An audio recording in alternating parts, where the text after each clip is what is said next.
आज भी दावा कर रहा है कि पाकिस्तान ने हमला किया, लेकिन भारत का S-400 सिस्टम पाकिस्तान के लिए एक बड़ा मसला बना हुआ है। ये ड्रोन्स का हमला है नया पाकिस्तान के ऊपर जो अभी इंडिया ने लॉन्च किया है। हर तरफ ड्रोन्स ही ड्रोन्स हैं। हमारी भी समझ में नहीं आ रहा ये कि पाकिस्तान के भी बड़े बड़े हिस्से गजा बन जाएंगे। माय गॉड, बनेंगे। अब रोना नहीं, बताया था तुम लोगों को, बहुत अच्छी तरह बताया था। भाईजान अल्लाह माफ करे, लाहौर इस वक्त शदीद अटैक में है। पाकिस्तान की मीडिया बिल्कुल झूठ बोल रही है। ये देखें, जगह जगह मिसाइल गिर रहे हैं और हर 2 मिनट बाद मिसाइलों की आवाजें आ रही हैं। तो थोड़ी देर के लिए हम सिर्फ हाइपोथेटिकली कहते हैं कि हमने वाकई कल भी हमला किया था, आज भी किया था। ये मान इसलिए नहीं रहे हो सकते मुमकिन तौर पे कि हमारे हमले नाकाम हो गए हैं इंडिया के मिसाइल डिफेंस सिस्टम की वजह से। ये खदशा है। तो बात यह है कि इंडिया न सिर्फ आपको अब अपने इस एक्सेस पे प्यासा मारना चाहता है, बल्कि डुबो के मारना चाहता भी है। 2010 के बाद से उनकी कैपेबिलिटी हो गई है कि हमारे जितने फ्लड्स आ रहे हैं वो आर्टिफिशियली क्रिएटेड फ्लड्स हैं। जो कुछ ये कर रहे हैं इसका एक नाम है मिलिट्री डॉक्ट्रिन में, जिसको 5th जनरेशन वॉर कहते हैं, जिसका मकसद ये होता है कि आप एटमी ताकत इस्तेमाल किए बगैर, बाकायदा अपने इंडिपेंडेंट बैटल ग्रुप अंदर भेजे बगैर, रेगुलर जंग किए बगैर किसी मुल्क को सीरिया या इराक की तरह अंदर से इम्प्लोड कर दें। ठीक है, अब नरेंद्र मोदी जो है उसने जो ये जो प्लान बनाया, देखिए ये बड़ा डेयरिंग प्लान है। This is something very dairying, बहुत ही डेयरिंग चीज है। बजाद हमारे सर दर्द एक चीज और भी बनी हुई है, S-400। ये मानेगा तो इसने हमारी बैंड बहुत बजाई हुई है। जिधर कोई हमारी चीज जाती है उधर ये खड़ा होता ही और ऊपर ही खत्म कर देता है। ये बात हालत जो है वो काफी ज्यादा इस टाइम पाकिस्तान में खराब हो चुकी है। चारों तरफ से पाकिस्तान के ऊपर हमला हो चुका है और ब्रेकिंग न्यूज इस टाइम ये आ रही है कि पाकिस्तान के ऊपर एक साथ 100 मिसाइल छोड़े गए हैं। दोस्तों, अब पाकिस्तान का एयर डिफेंस सिस्टम इतना कमजोर है। कहां था हमारा एयर डिफेंस सिस्टम? कहां सो रहा था भाई? क्यों इनको ट्रैक नहीं किया गया? क्यों इनको ट्रेस नहीं किया गया? क्यों इनको मार के नहीं गिराया गया? आप ऐसे लोगों के साथ बात कैसे कर सकते हो जो इतने पागल के बच्चे हैं? और ये मेरा पैगाम नरेंद्र मोदी, अमित शाह, राजनाथ सिंह और डोवल के लिए है। याद रखो, तुम्हारे पास हमसे ज्यादा बड़े शहर हैं और ज्यादा बड़ी तुम्हारी आबादी है। हम जिस दिन के लिए हमें पूरे का पूरा तैयार किया गया था, वो तो हमारा टारगेट ही गजवा हिंद है। और गजवा हिंद में जो कुछ आता है, ये 1400 साल से हमारी हर माँ अपने आने वाले बच्चे को इस चीज की परवरिश दे रही है और इस चीज की ट्रेनिंग दे रही है। तुम ये ना समझो कि तुम हमारे मुसलमानों को तकलीफ पहुंचाओगे और हम तुम्हें माफ कर देंगे। यहाँ गजवा हिंद होके रहेगी। शायद ये गजवा हिंद का टाइम है, तो हमें गजवा हिंद के गाजियों और शहीदों में शामिल होने के लिए उसी तरह खड़ा होना पड़ेगा। और उसके लिए जरूरी क्या है कि अपनी सफों को सीधा करें। जय हिंद दोस्तों। तो जो लोग यहाँ पर बोल रहे थे कि भारत का मीडिया फेक न्यूज़ फैला रहा है, पाकिस्तान पर कोई अटैक वगैरह नहीं हुए, इस तरह के जो हमले दिखाए जा रहे हैं, लेकिन रियलिटी ज़्यादा देर तक छुप नहीं सकती। और पाकिस्तान का मीडिया जो कह सकते हैं कि सोशल मीडिया पर काम करता है, वो मीडिया रियलिटी दिखा रहा है और वो दुनिया देख भी रही है। हाँ, पाकिस्तान का जो मेन स्ट्रीम मीडिया है वो फेक खबरें चला रहा है, उसका रिकॉर्ड रहा है फेक खबरें चलाने का। तो पाकिस्तान के मेन स्ट्रीम मीडिया से आप उम्मीद नहीं कर सकते। वहाँ का मंत्री किस तरह की बातें कर रहा है, आप उससे अंदाज़ा लगा सकते हैं कि फिर पाकिस्तान का मीडिया ही तो क्या ही करेगा।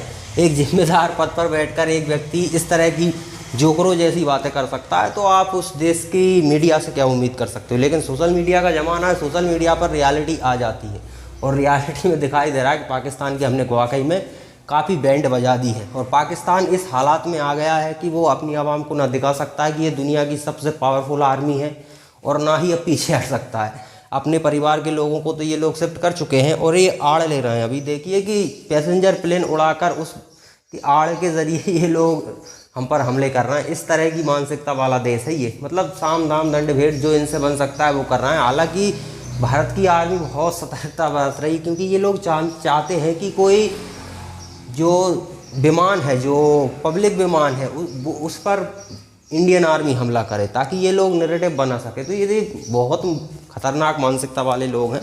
अब पाकिस्तानी है तो उनसे इससे ज़्यादा आप उम्मीद नहीं कर सकते। हालांकि पाकिस्तान का मीडिया किस तरह से डरा हुआ है, और जो लोग समझ रहे हैं इस बात को, उन्हें अंदाज़ा लग गया कि भारत से गलत पंगा ले लिया और वो पंगे का परिणाम क्या हो रहा है ये खुद पाकिस्तान का मीडिया बयां कर रहा है। तो चलिए आगे देखते हैं पाकिस्तान का मीडिया पाकिस्तान की इस बदहाली पर और आगे क्या कहता है। और भारत एयरफोर्स जो है वो इस्लामाबाद तक पहुंच चुकी है और इस्लामाबाद के ऊपर हमला कर दिया है। लाहौर कंप्लीटली तबाह हो चुका है। नेवी ने हमला कर दिया है। 2 जेट जो है पाकिस्तान के DGISPR ने एक्सेप्ट कर लिया है कि हमारे 2 जेट गिरे हैं, लेकिन 4 जेट अभी तक गिरा चुका है भारत। लेकिन अभी तक इस वार में, क्योंकि इस वार की पहल जो है वो जो है पाकिस्तान ने की थी, जम्मू कश्मीर पर उसने वार करके जम्मू कश्मीर पे हमला करके जम्मू कश्मीर के एयरपोर्ट को निशाना बनाने की कोशिश की, लेकिन भारत के एयर डिफेंस सिस्टम ने ऐसा मुंह तोड़ जवाब दिया पाकिस्तान के हमलों का कि एक मिसाइल तो छोड़े कि मिसाइल का पटा हुआ पुर्जा आसमान में वो भी भारत में आकर नहीं गिरा। सारे के सारे मिसाइल उनके गिरा दिए गए। 4 जेट अभी तक गिरा चुके हैं। DGISPR की एक लेटेस्ट जो है प्रेस कॉन्फ्रेंस उन्होंने की है और मैंने अपने ट्विटर पे उसको शेयर किया है, जिसमें उन्होंने सिर्फ 2 जेट एक्सेप्ट किए हैं अभी तक। देखे, इसको एविडेंस बोलते हैं, इसको बोलते हैं प्रूफ। लोग इस तरीके से प्रूफ देते हैं।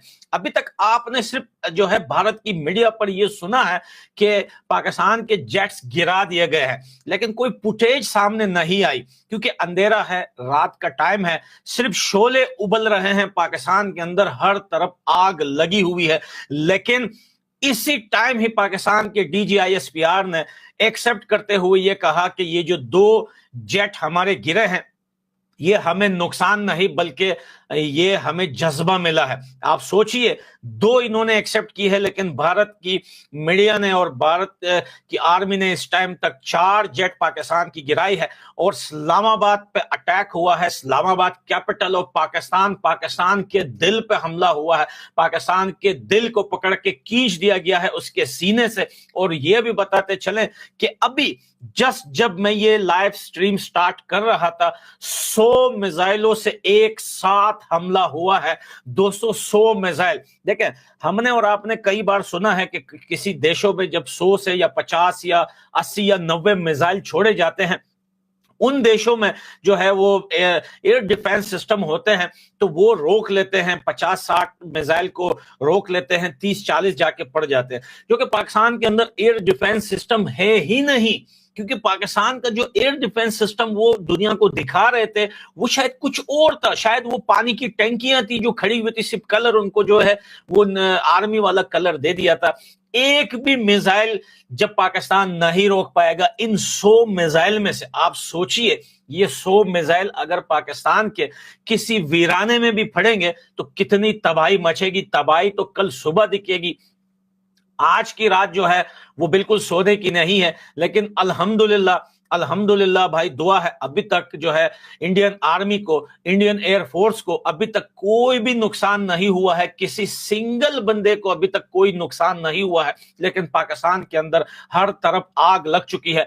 सियालकोट और लाहौर को तो टुकड़े टुकड़े कर दिया भाई। सियालकोट और लाहौर शायद कल सुबह आप पहचान ना पाए, क्योंकि डोनाल्ड ट्रंप ने जस्ट अभी थोड़ी देर पहले कॉल करके शहबाज शरीफ और आसिफ मुनीर को यह समझाया कि सरेंडर कर दो नहीं तो मारे जाओगे। और साथ में यह भी न्यूज सुनिए कि यूरोपियन यूनियन, यहां जहां पर मैं रहता हूं यूरोप में, यहां यूरोपियन यूनियन, अभी मैं जो है यहां जर्मनी की न्यूज देख रहा था, उन्होंने कांटेक्ट करने की कोशिश की भारत से, तो भारत ने मुंह तोड़ जवाब दिया है। जर्मनी की मीडिया और जो है लंदन की मीडिया ये इस टाइम अभी टीवी पे ये दिखा रही है कि भारत ने कहा है कि हमने जो कार्रवाई करनी है वो हम करके रहेंगे। यूरोपीय यूनियन हो या दुनिया का कोई भी किंग हो, हम किसी की बात नहीं मानेंगे, क्योंकि वार अब स्टार्ट हो चुकी है। पाकिस्तान ने डायरेक्टली हमला किया है, बड़ा हमला किया है जम्मू कश्मीर के ऊपर और एयरपोर्ट को तबाह करना चाहता था, लेकिन उसके जवाब में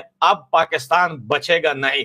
देखें, डोनाल्ड ट्रंप ये चाहते थे कि पाकिस्तान जो है वो कम से कम इतना कर ले कि मोदी के आगे घुटने झुकाकर सरेंडर कर दे। पाकिस्तान के लिए तो वैसे भी बहुत बड़ी बात नहीं है, पाकिस्तान के लिए सरेंडर करना बहुत पुरानी बात है, लेकिन भारत की जो सरकार थी उसने पाकिस्तान को ऐसे जाल में फंसा दिया कि पाकिस्तान मजबूर हुआ हमला करने के लिए। और भारत की army, navy, air force, commandos, special force, ये सारे इस देरी में थे कि भाई पाकिस्तान किसी ना किसी तरीके से हमला कर दे।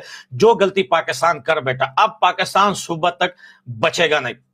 आपको एक न्यूज़ और सुनाता जाऊं, यहां तक कि जो हम देख रहे हैं यहां पर भारत के जो सरकार है वो बैठकर ये बात कर रहे हैं और भारत की आर्मी को ये मैसेज देने की कोशिश कर रहे हैं कि पंजाब के साइड ज्यादा मारो, जो बलोच और पठानों का साइड है उनके साथ थोड़ा सा ध्यान रखो, वहां मत मारो क्योंकि वो हमारे साथ हैं, हमें उनसे कोई लेना देना नहीं, हमें हमेशा नुकसान हुआ है, हमारे देश में दहशतगर्दी हुई है तो वो पंजाब के साइड से हुई है। ये तो आप अपनी खानों से सुन रहे हैं कि इंडियन एयरफोर्स को ये बार बार बताया जा रहा है कि उस साइड थोड़ा सा हल्का हाथ रखो, उस साइड किसी को ज्यादा नुकसान ना हो। पंजाब मेरे को लग रहा है कि सुबह तक जो है इस्लामाबाद में भारत का झंडा लहराएगा, क्योंकि अभी थोड़ी देर पहले मैं ट्विटर पे हर एक अपडेट यहाँ पे देता जा रहा हूं, क्योंकि अब मैं यहाँ पे आपको दिखा नहीं सकता हूं। जो लोग मेरे साथ ट्विटर पे है, मैं आपको हर एक सेकंड की खबर दे रहा हूं। मैं सारी मीडिया, 3-4 चैनल ये सब खोल के रखे हुए, मोबाइल, आईपैड वगैरह, टीवी, ये सब खोल के देख रहा हूं। इस टाइम ये हालत है कि पाकिस्तान की अमेरिका ने नहीं मानी, क्योंकि जब पाकिस्तान ने अमेरिका से हेल्प मांगी तो अमेरिका ने उनको कहा, अभी जाकर डोनाल्ड ट्रंप की आप जो है वो वीडियो देखिए, अभी थोड़ी देर पहले उसने प्रेस कॉन्फ्रेंस करते हुए उसने कहा कि मैंने भैया साफ साफ पाकिस्तान को समझाया कि भाई सरेंडर कर दो, माफी मांग लो, बेकार में मारे जाओगे। लेकिन जब इन्होंने यूरोपियन यूनियन से कांटेक्ट करने की कोशिश की, ये मुझे पता नहीं था, मुझे ये अभी जर्मनी की न्यूज से पता चला और मैंने फिर जो है स्काई न्यूज वगैरह भी चेक किया तो लंदन की न्यूज में भी यही आ रहा था कि उन्होंने भारत से कांटेक्ट करने की कोशिश की है। भारत ने मना कर दिया है यूरोपियन यूनियन को कि ये तुम लोगों के बस की बात नहीं है।